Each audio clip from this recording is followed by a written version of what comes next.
Check out this Oligo Neptune 4 Pro.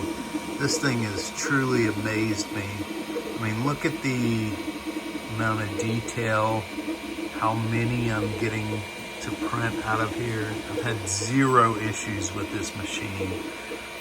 It's the Oligo Neptune 4 Pro.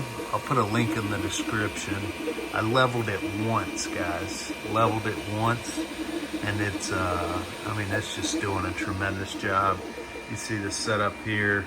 The filament detector was the only thing that I had issues with. But once I got the filament detector figured out, I just turn it off. But it might be a loose connection or something somewhere in here.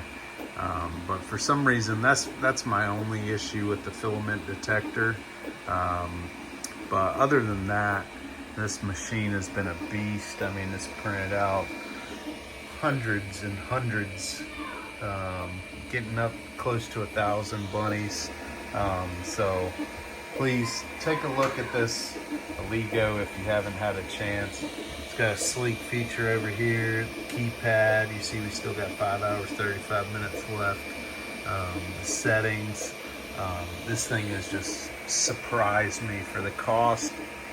It's definitely well worth it to invest in one of these machines. So Oligo Neptune 4 Pro, and like I said, I leveled it once, and look at this. I mean, flawless prints,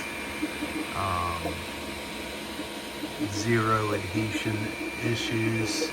And you can see here from my example, got the Neptune 4 Pro. I mean, it's a pretty solid print job. Yeah, no, it's a really solid printer.